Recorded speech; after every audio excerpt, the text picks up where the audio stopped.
Ju njohim me përmbledhjen javore të lajmeve. Kjo është Radio Shtat. Vijon të jetë i papërdorshëm uji i pishëm në Gostivar. Kryeministri Istria Mickovski sqaroi se në këto momente uji është vetëm për përdorim teknik dhe si i tillë do të mbetet edhe për një kohë të pacaktuar. Mickovski tha se në ujë nuk ka baktere koliforme, por janë paraqitur baktere të tjera si pasojë e hiperklorimit. Pres që dhe kjo sfidë të kalohet dhe më pas uji të jetë i pishëm për gatim, deklaroi Istria Mickovski.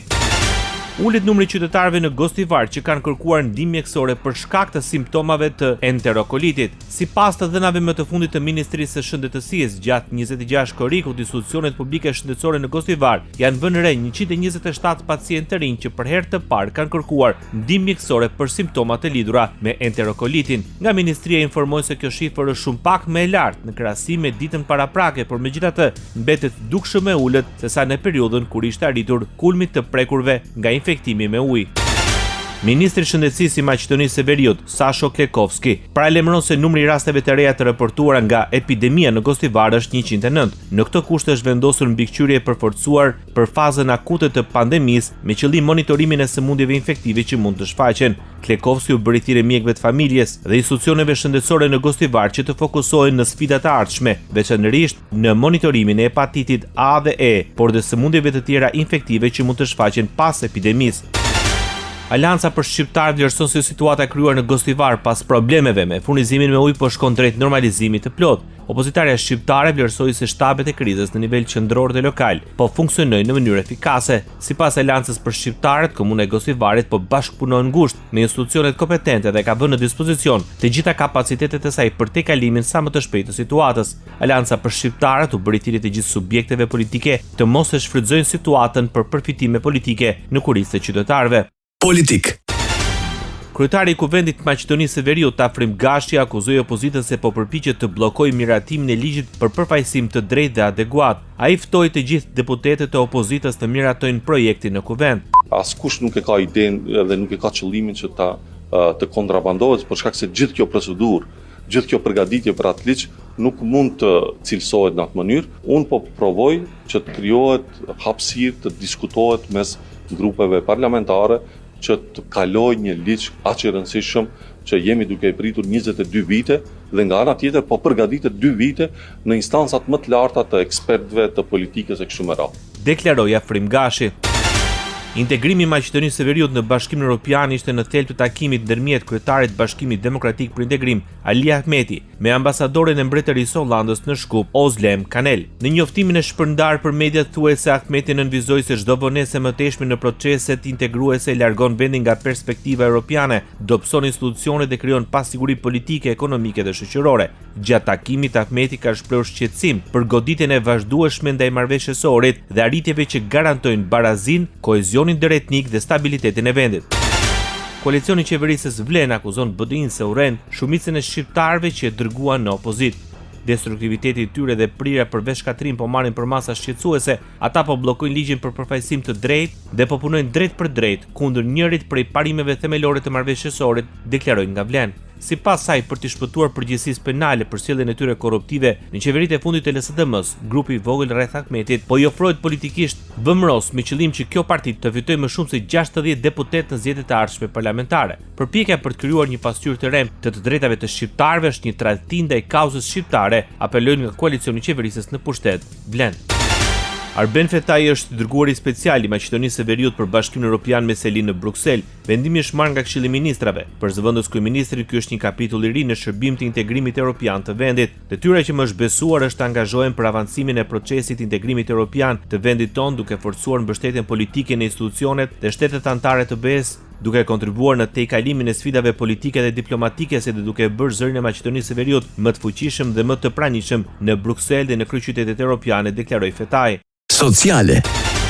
Maqedonia e Veriut kryeson renditjen europiane me 124 vdekje të parakohshme për 100.000 banor për shkak të ndotjes në ajër. Sipas raporteve zyrtare, përqendrimi mesatar vjetor i grimcave PM2.5 në këtë vend arriti në 22.3 mikrogram për metër kub në vitin 2021, niveli më i lartë në Ballkanin Perëndimor dhe më shumë se 4 herë mbi normën e Organizatës Botërore të Shëndetësisë. Shkak për ndotjen janë djegja e linjitit për prodhimin e energjisë, industria, automjetet e vjetra dhe të kontrolluara në mënyrë të pamjaftueshme, djegja e mjeteve në midis të hapur dhe ngrohje e banesave. Në Maqedoninë e Veriut dhe Kosovë, sektori rezidencial gjeneron pothuajse gjysmën e emetimeve të PM2.5. Megjithëse Shqipëria nuk ka një industri të zhvilluar nëpër masat e ekonomive të mëdha europiane, ajo renditet ndër vendet me pasojat më të rënda shëndetësore nga ndotja e ajrit, me 129 vdekje të parakoshme për 100.000 banor, vendi 4 në Europë për vdekshmërinë që atribuohet ekspozimit ndaj grimcave të imta PM2.5. Rreth 74 milion euro janë caktuar nga qeveria e Maqedonisë së Veriut për ndërtimin e spitalit në Tetov. Premtimi vjen nga ministri i Shëndetësisë Sasho Klekovski gjatë një vizite në spitalin klinik në prani të kryetarit komunës Bilal Kasami dhe një delegacioni të Bankës Botërore.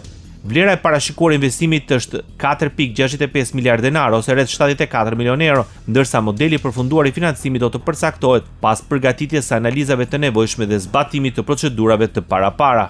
Krahas investimeve që do të bëhen për rritjen e kapaciteteve të Spitalit Klinik të Tetovës, të investohet edhe në një parking apo në një objekt në parking në kate. Sigurisht që në kuadër të projekteve që ka Komuna e Tetovës për zgjerimin e kapaciteteve të parkingut, do të nisë përgatitja edhe për projektin e një garazhi në kate në kuadër të Spitalit Klinik në Tetovë. Projekti parashikon rindërtimin dhe modernizimin e bllokut kirurgjik dhe atë internistik, ndërtimin e një pavioni të ri për veprimtari mjekësore, një objekt të veçantë për ginekologji, obstetrik dhe neonatologji, furnizimin me pajisje moderne mjekësore dhe sistemet e teknologjisë së informacionit, largimin e objekteve të amortizuara si dhe rregullimin e plot të kompleksit spitalor. 300 specializantë privat në institucionet shëndetësore publike në Maqedoninë e Veriut do të punësojnë deri në fund të vitit 2026. Punësimet do të realizohen sipas nevojave të institucioneve publike shëndetësore në ato vende ku ka më shumë nevojë. Sipas Ministrisë së Shëndetësisë, ky vendim synon të mbajë mjek të rinj në vend, të plotësojë mungesën e stafit dhe të forcojë kapacitetet e klinikave, spitaleve dhe qendrave shëndetësore. Gjithashtu pritet të sigurojë shpërndarje më të balancuar të personelit mjekësor dhe të shkurtojë kohën e pritjes së pacientëve. Ekonomi. Drejtrënies borxhi publik në vendet e Ballkanit Perëndimor. Deri në vitin 2025, Shqipëria, Kosova, Maqedonia e Veriut dhe Serbia e kishin ulur borxhin ndaj prodhimit të brendshëm bruto, ndërsa në Malin e Zi, rënja e fortë e viteve të para u pasua nga një rritje e re.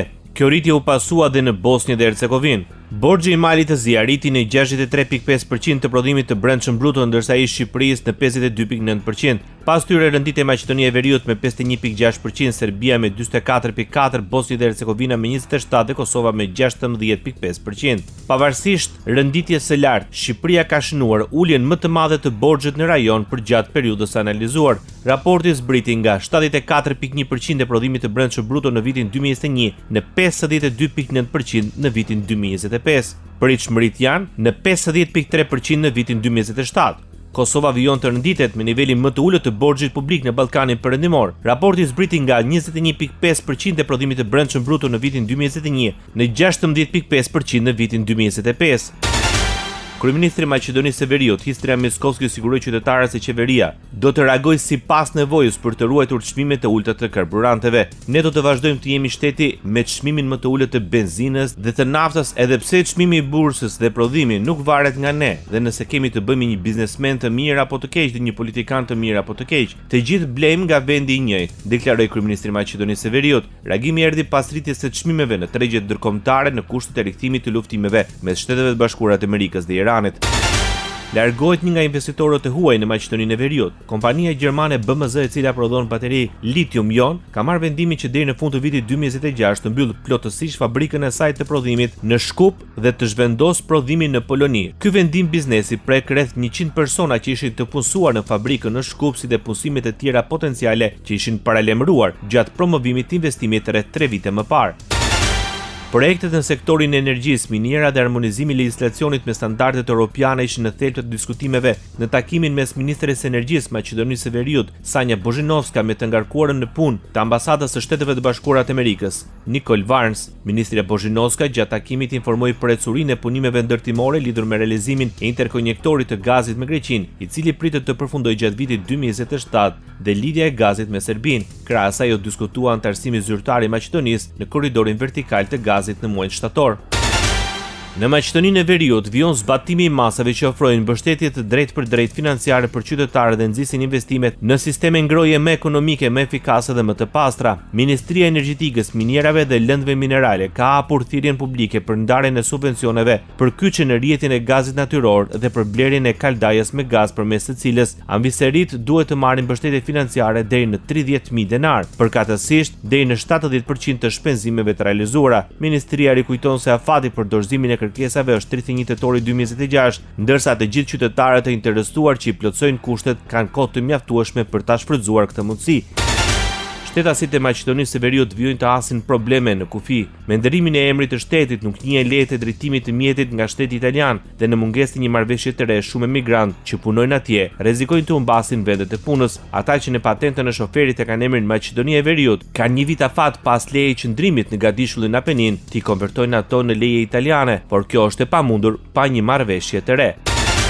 Ministria e Financave e Maqedonisë së Veriut, Gordana Dimitreska Koçovska, vlerësoi se ribalancimi i buxhetit siguron për shpejtim shtesë të investimeve kapitale. Para deputetëve, Koçovska tha se ndryshimet janë të orientuara drejt vazhdimit të politikave për stabilitet ekonomik dhe zhvillim. Zhvillimet politike vazhdojnë të ndikojnë ekonominë botërore, ndërsa efektet e tyre ndihen edhe në rrjetat ekonomike vendore dhe në realizimin e buxhetit për vitin 2026. Për këtë arsye, me ndryshimet e propozuara, harmonizojmë supozimet makroekonomike dhe projekcionet fiskale para së gjithash në anën e shpenzimeve të buxhetit, tha Gordana Dimitreska Koçovska. Qeveria javën e kaluar miratoi ribalancimin e plotësuar të buxhetit me amendamentet e pranuara nga Komisioni për Financim dhe Buxhet. Debati për korrigjimin e arkës shtetërore sipas rregullores së Kuvendit mund të zgjasë 5 ditë. Opozita shqiptare në Maqedoninë e Veriut kritikojnë qeverinë se me ribalancimin e buxhetit ka treguar se ignoron interesat e shqiptarëve. Përmes një deklarate për mediat nga BDI thonë se shifrat flasin për ulje të mjeteve për zhvillim të barabartë rajonal.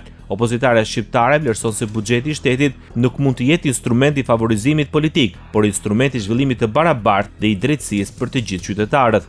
Kur refuzohet financimi për klinikën universitare të Tetovës, nuk sigurohen mjete shtesë për spitalin e Feshovës, kur nuk mbështetet zhvillimi i barabartë rajonal dhe kur mungon transparenca për projekte kapitale nëpër komuna, atëherë qytetarët kyçen me të drejtë, a trajtohen shqiptarët me të njëjtin standard si qytetarët tjerë të Republikës së Maqedonisë.